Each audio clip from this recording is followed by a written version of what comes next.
नमस्कार दोस्तों, मैं आशुतोष लेकर आया हूं आपके लिए हिस्ट्री की क्लास। सोशल स्टडी की क्लास अपनी चल रही है, जिसमें कि मैं आपको पिछली क्लासेस में बता चुका हूं जो युद्धों का जो उस टाइम पे युद्ध हुए थे, उन युद्धों का वर्णन कर रहे थे हम लोग।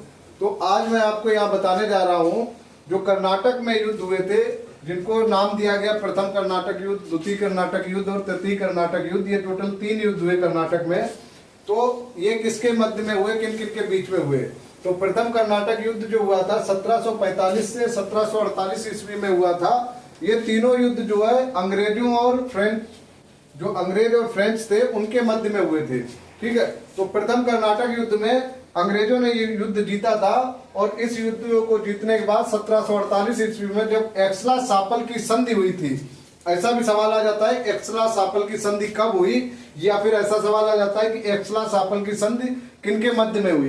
ठीक है, तो एक्सला-शापल की संधि जो है ब्रिटिश और फ्रेंच के मध्य में हुई थी, जिसमें कि अंग्रेज ये युद्ध जीते थे और ये युद्ध बंद हुआ एक्सला-शापल की जब संधि हुई उसके बाद। ठीक है, तो प्रथम कर्नाटक युद्ध आपका ये हो गया।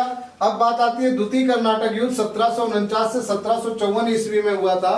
द्वितीय कर्नाटक युद्ध जो है 1749 से 1754 ईस्वी में हुआ था और ये युद्ध समाप्त हुआ पांडिचेरी की संधि पर। ठीक है, तो ये भी युद्ध जो है अंग्रेजों ने जीता था, फ्रेंच यहाँ भी हार गए थे। अब बात आती है तृतीय कर्नाटक युद्ध की। तो तृतीय कर्नाटक युद्ध आपका 1756 से 1763 ईस्वी तक चला। इसको सप्तवर्षीय युद्ध के नाम से भी जाना जाता है और ये युद्ध जो समाप्त हुआ आपका पेरिस की संधि पर समाप्त हुआ। ठीक है, यानी कि अंग्रेजों ने फ्रेंच थे, जो फ्रेंच अब भारत में आए हुए थे, इनको जो है भारत से तो बाहर भगा ही दिया, साथ साथ में पेरिस जो कि फ्रेंच में पड़ता है वो भी अंग्रेजों के अधीन हो गया। इस संधि पर अंग्रेजों ने युद्ध को रोका। मतलब ये तीनों जो युद्ध हुए कर्नाटक में, प्रथम, द्वितीय और तृतीय, ये तीनों युद्ध अंग्रेज जीत गए थे। ठीक है, और तीनों युद्धों में अंग्रेजों ने फ्रेंच वालों से कुछ ना कुछ लिया, उसके बाद ही उस युद्ध को समाप्त किया।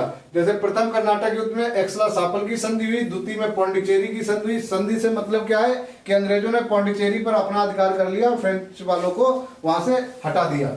ऐसे पेरिस की संधि हुई। ठीक है, तो आज की क्लास में इतना ही।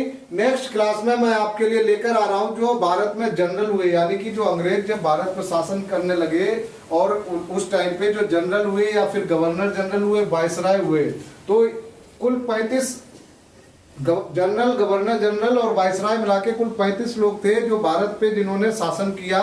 उन सबके नाम कौन सी ईस्वी से कौन सी ईस्वी तक, यानी कि किस वर्ष से किस वर्ष तक उन लोगों का कार्यकाल रहा, ये सब मैं आपको नेक्स्ट क्लास में 2 क्लासों में ये आपको डिटेल में ब्रीफ कर दूंगा और किसके टाइम पे कौन सा युद्ध हुआ। अब साथ साथ वो युद्ध वहां पे भी मैं बताऊंगा आपको। आज के लिए इतना ही, धन्यवाद।